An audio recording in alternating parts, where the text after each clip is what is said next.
자, 3월달이 시작이 되었습니다. 하나님의 은혜 가운데 또 새로운 달을, 하나님이 날을 주시고 주를 주시고 달을 주신 이유는 우리가 새로운 마음으로 새로운 다짐으로 시작하라는 거예요. 이것은 잊어버리고 또 새로운 다짐이 있어야 될 줄로 믿습니다.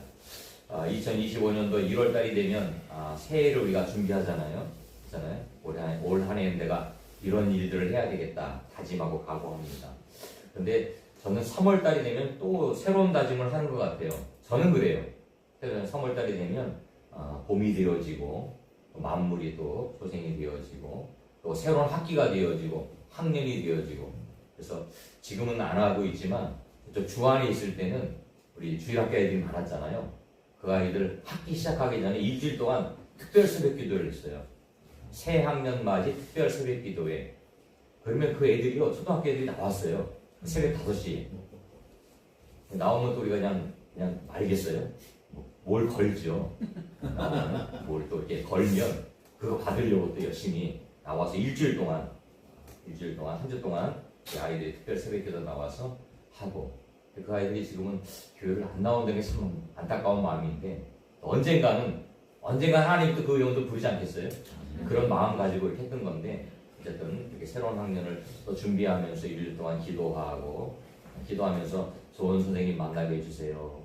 또 좋은 친구 만나게 해주세요. 또 학업할 수 있는 환경을 허락해 주세요. 이렇게 기도해서 아이들이 그런 동참했던 그런 일들이 있었습니다. 또 우리 이번에 이제 최지용 전도사님이 신대원에 들어갑니다. 앞에서 찬양하는 분이 전도사님이 신대원을 들어가게 되는데, 저도 신대원 과정을 지났기 때문에 힘들고 어려운 걸 알아요. 참 힘들고 어려워. 저도 어려웠습니다. 낮에는 직장 가서 일하고, 또 밤에 오후에는 저는 야간을 다녔으니까 오후에는 신당원 가서 공부하고, 또 새벽에 새벽기도 차량 운전하고 막 전 사회까지 하면서 그래서 제가 신대원 2학년 때는요 쓰러졌어요.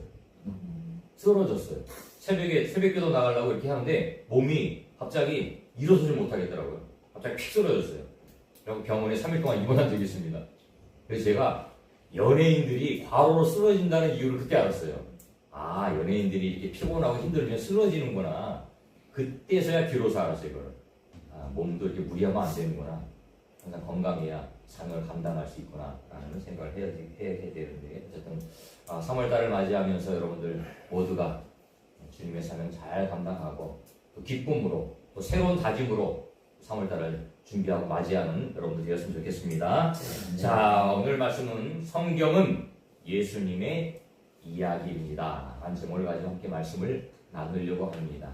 성경에 대해서 함께 말씀을 나누어 보려고 합니다. 작년에 우리나라의 한강이라는 작가가 노벨 문학상을 받았지요. 참 대단한, 우리나라 대단한 나라예요. 어떻게 보면 땅덩이가 굉장히 조그만 나라인데, 이 조그만 나라에서 정말 1등 하는 게 엄청나게 많잖아요. K-팝, 세계 모든 사람들이 막 K-팝 열풍에 빠져서 한국 가사를 막 말하고 이야기하고, 어디 외국 가서요, BTS 그러면 한국, 요즘 뉴진스, 새로운 신인스타들 막 나오잖아요. 막 하면 코리아 이렇게 하고, 그런 굉장히 많은 것들이 있는데, 우리나라 이제 드디어 노벨 문학상을 처음으로 한강이라는 작가가 받게 되었습니다. 그 영향으로 인해서 책방들마다, 서점들마다 한강 작가가 써놓은 책들, 몇십 년 전에 써놓은 책들도 싹 동이 났어요. 여러분들 혹시 읽어보셨는지 모르겠어요? 구입하셨는지 모르겠어요? 저는 구입을 안 했습니다. 나중에 좀 시간이 지나면 좀 여유 있을 때 한번 사서 읽어보려고 구입을 안 했는데, 어쨌든 막 책이 동날 정도로 없어지고, 우리나라뿐만 아니고 세계적으로 한강 작가의 책들이 막 난리가 나서 베스트셀러가 되고 이랬던 일들을 보게 되어집니다. 이 지구상에서 가장 많이 팔리는 책이 뭘까요? 성경책입니다. 한강 작가의 책은 일순간이에요. 한순간이 지나고 나면 또 묻혀집니다. 그죠? 또 묻혀지는 거예요. 우리 어렸을 때 고전 문학, 섹스피어의 무슨 책들 이런 것들 덜어 읽지만 그게 영원히 꾸준하진 않잖아요. 어느 순간에 익혀지고 또 사라지고. 그렇지만 이 성경이라는 책은 계속해서 꾸준히 베스트셀러. 가장 많이 팔리는 책. 이게 바로 성경책이에요. 그리고 가장 많은 언어로 번역된 책이 바로 성경책입니다. 그러니까 전 세계 모든 곳에 배급이 안 된 곳이 없어요. 그러니까 우리 문화 사역을 하는 사람들은요, 이 성경을 번역을 해요. 그래서 성경을 번역을 해서 그 곳마다 성경을 다 배급을 합니다. 저 오지에, 아프리카에, 아니면 뭐 동남아, 밀림에 이런 데에 다 원주민이 사는 곳이랄지라도 다 그 나라 말로 성경을 번역을 해요. 그리고 선교사들이 들어갈 때 그 성경책을 가지고 들어갑니다. 거의 모든 곳에 성경이 다 보급되었다고 볼 수 있죠. 물론 안 된 데도 있겠지만 대부분의 모든 것이 다 성경이 번역되어 있고 또 성경을 그들이 읽습니다. 왜 이렇게 성경은 많은 사람들에게 읽힐까요? 그것은 성경은 진리이기 때문에 그래요. 변하지 않기 때문에 그래요. 우리가 잘 알고 있듯이 성경은 많은 사람들에 의해서 쓰여졌잖아요. 40여 명의 사람들이 쓰여졌고 기간 한 1500년 정도 된다고 그래요. 그 기간 동안 쓰여진 성경이지만 이 성경은요, 지금도 불변의 진리고 많은 사람들이 읽는 성경입니다. 그 성경 말씀의 주인공은 누구예요? 바로 예수님입니다. 성경은 예수님의 이야기입니다. 성경은 예수님입니다. 오늘 말씀을 통해서 함께 성경에 대해서 말씀을 나눠보려고 합니다. 첫 번째, 성경. 구약 성경은 오실 메시아에 대해서 기록하고 있습니다.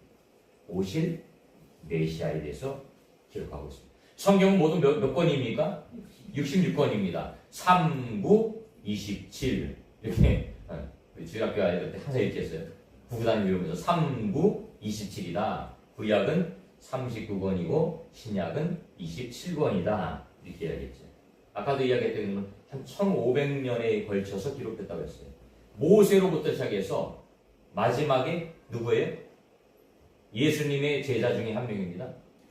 사도 요한. 사도 요한까지 기록되어서 한 1500년 동안의 시간이 걸쳐서 기록된 것을 우리가 볼 수 있지.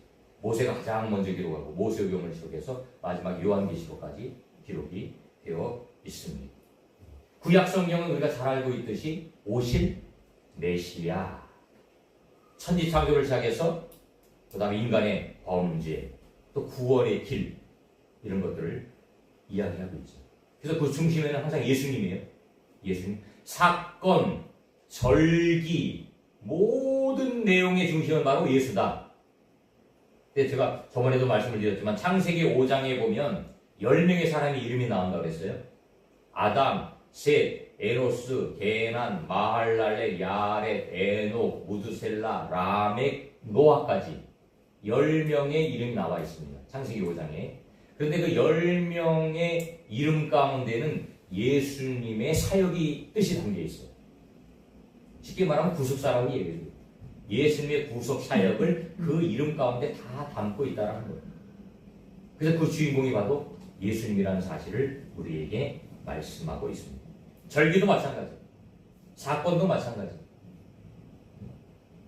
모든 절기와 모든 사건들은 다 그 중심이 예수님 이야기예요. 그래서 구약 성경을 볼 때 예수님을 봐야 돼요. 보여야 돼요. 그래야 우리가 그 말씀 안에서 메시아의 언약을 기억할 수 있다는 거예요. 본격적으로 예수님이 오실 것을 우리에게 말씀하신 선지자가 바로 이사야 선지자예요. 7장 14절에 뭐예요? 처녀가 잉태하여 아들을 낳을 것이다. 처녀가 잉태하여 아들을 낳을 것이다. 예수님이 오시기 700년 전에 이사야 선지자가 이렇게 말했어요. 이게 하나님의 계시가 아니면 어떻게 알 수 있겠어요, 이사야가? 그죠? 하나님의 계시가 아니고는 도저히 알 수 없는 거예요. 하나님의 계시를 받고 이사야는 그렇게 말하는 거예요.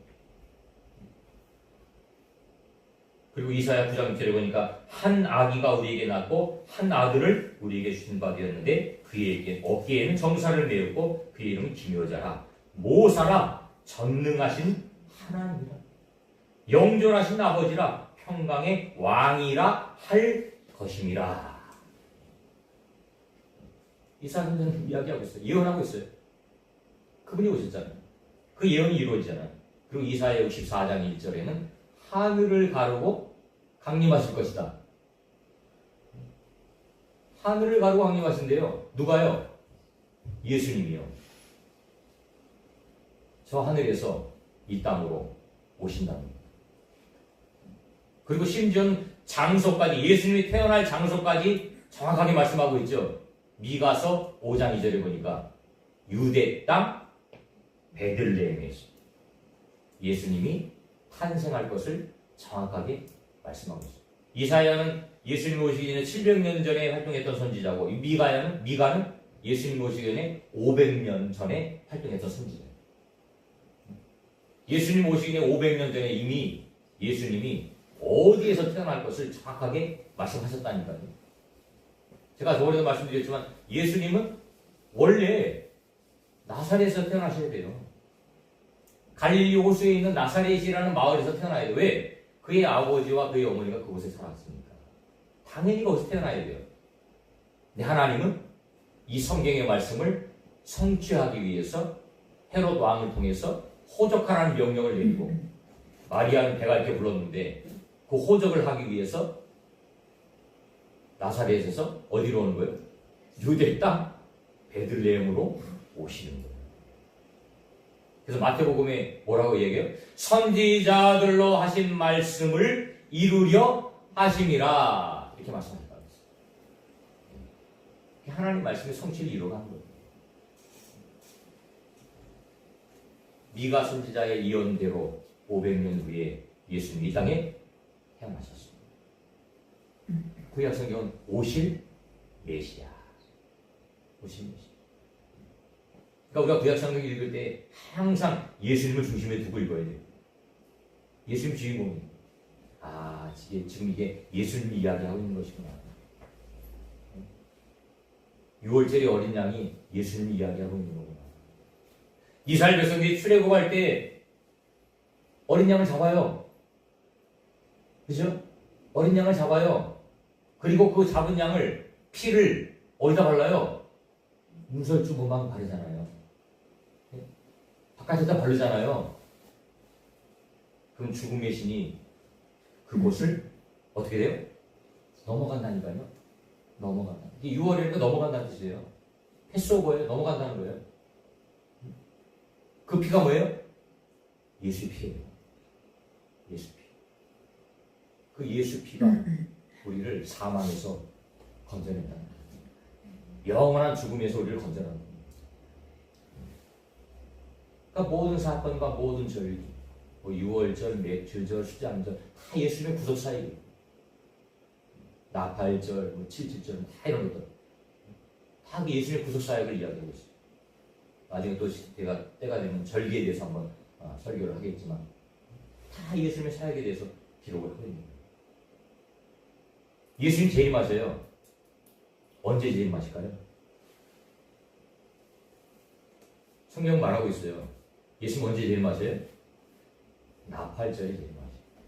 나팔절. 성경대로 나팔절에. 성경은 다 이야기하고 있어요. 두 번째는 오신 그리스도입니다. 오신 그리스도.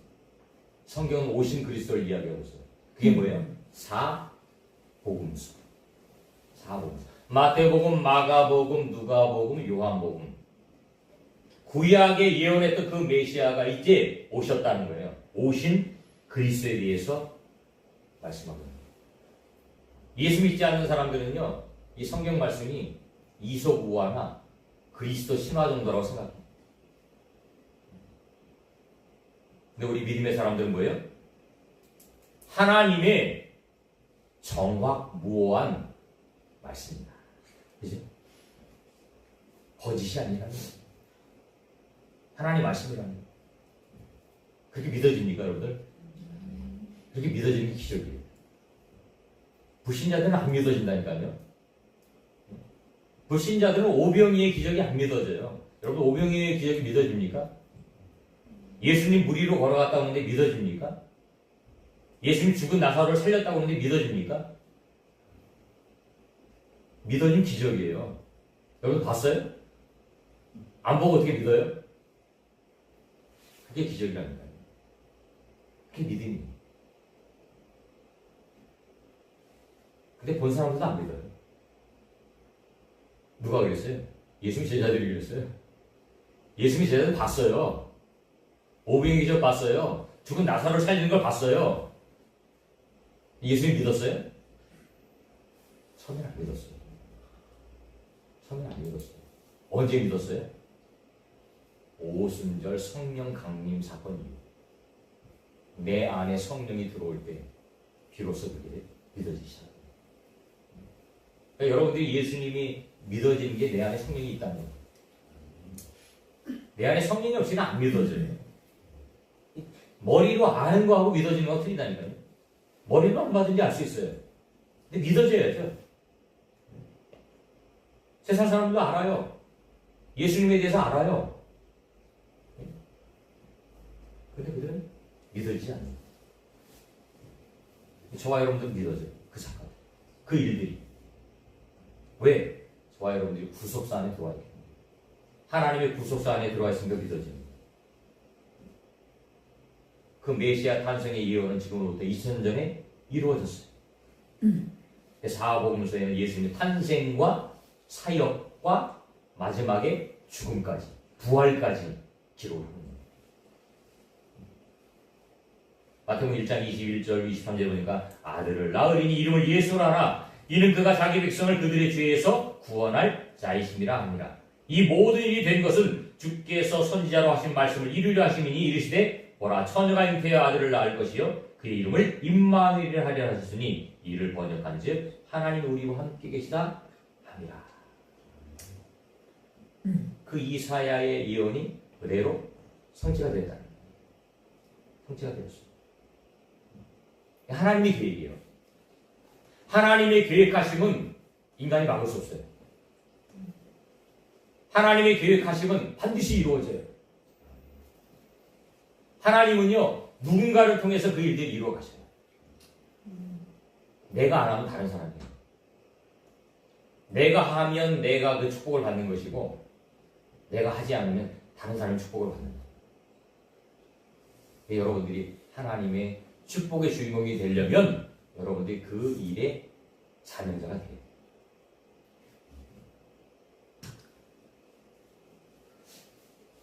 아담에서는 모든 사람들은 다 죄인으로 태어나잖아요.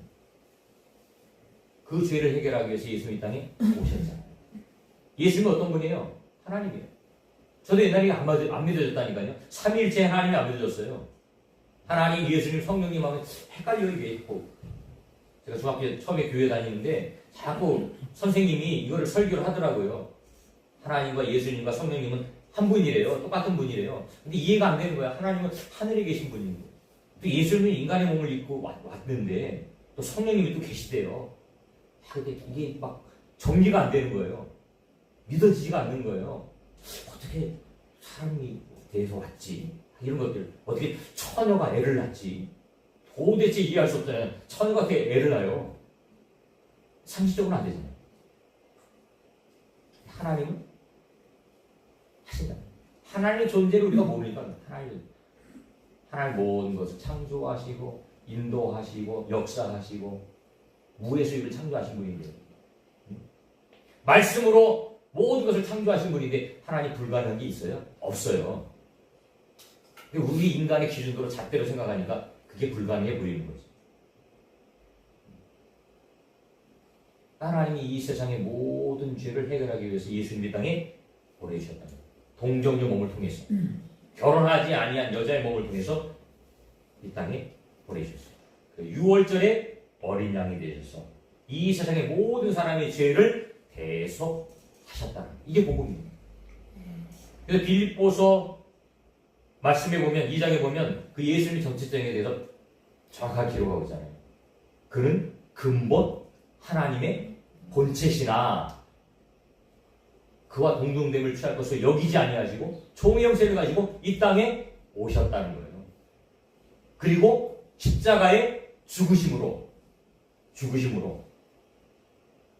하나님의 말씀이 복종하셨다. 그 일을 이루기 위해서 오신 거예요.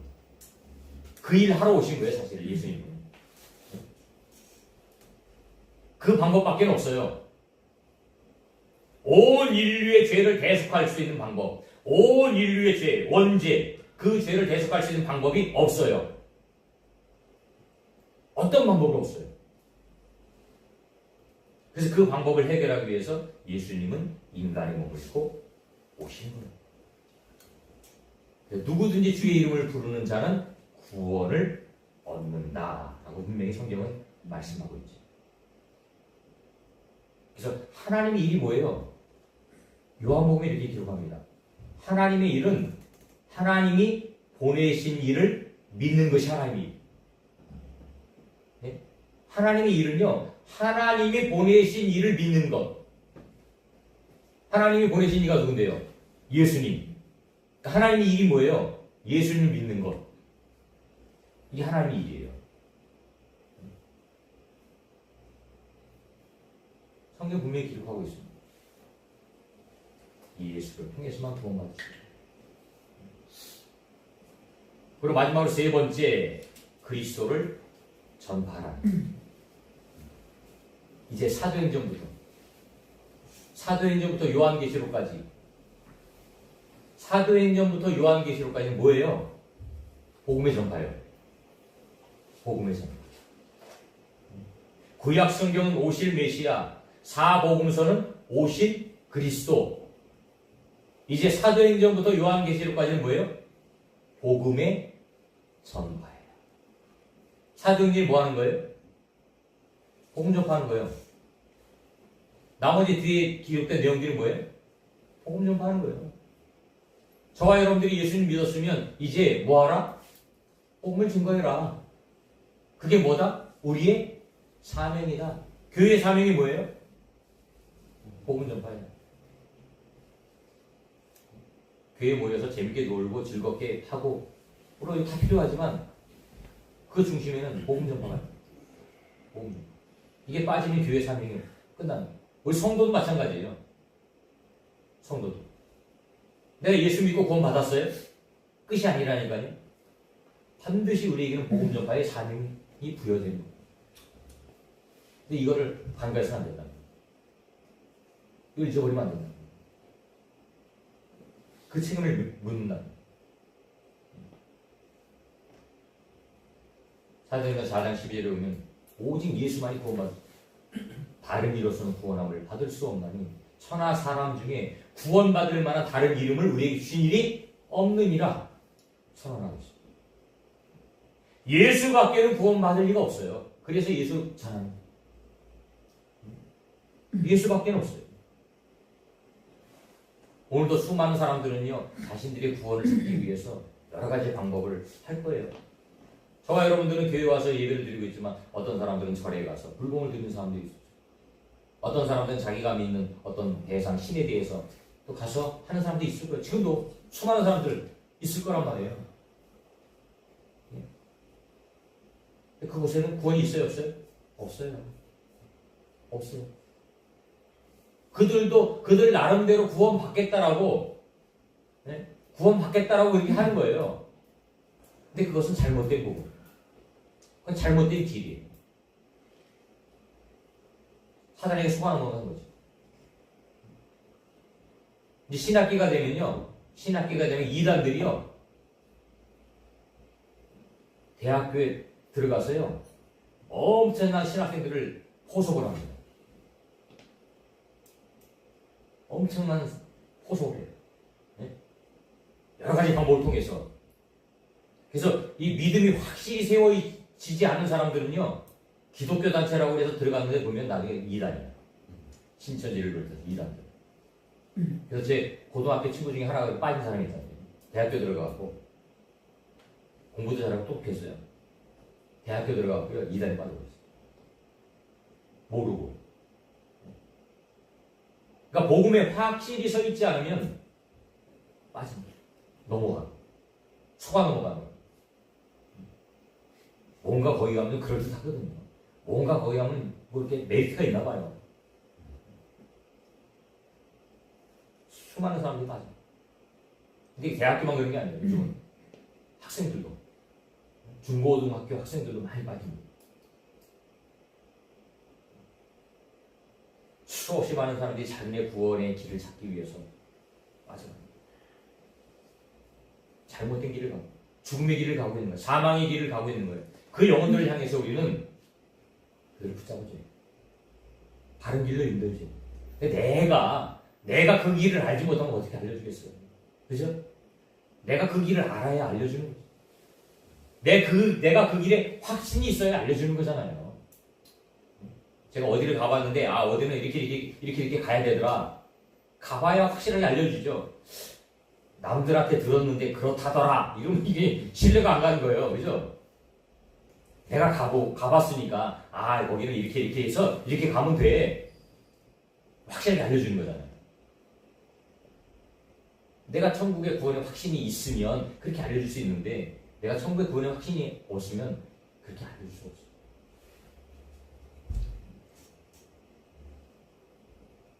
바울은 그 구원의 길을 깨달은 거예요.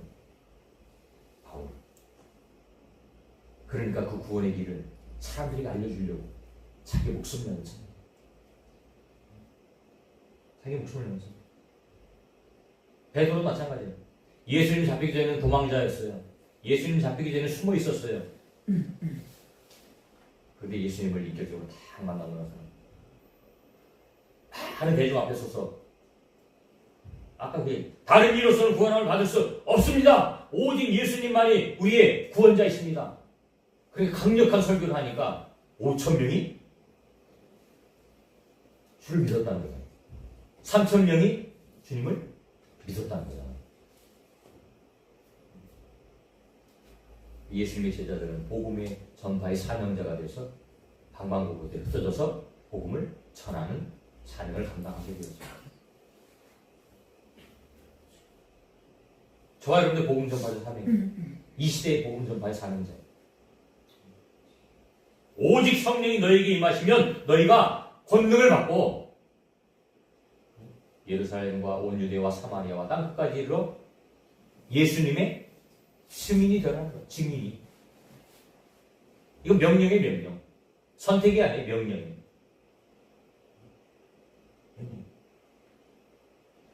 이제 또 우리에게는 새로운 기회가 또 주어진 겁니다. 3월달이라 또 새로운 기회가 주어진 거예요. 전도의 사명자의 길을 가라는 거예요. 바울은 저와 여러분들 향해서 이렇게 권면합니다. 때를 어떤지 항상 말씀 전파에 힘써라. 항상 힘써라. 그리고 내가 복음을 전할지라도 자랑할 것이 없으면 내가 부득불 할 일입니다. 만일 내가 복음을 전하지 않으면 내게 화가 있을 것이다. 두려운 마음을 가지고 바울은 자기 자신이 전도의 사명자임을 알았어요. 저는 친구를 통해서 복음을 들었습니다. 친구를 통해서 복음을 들었어요.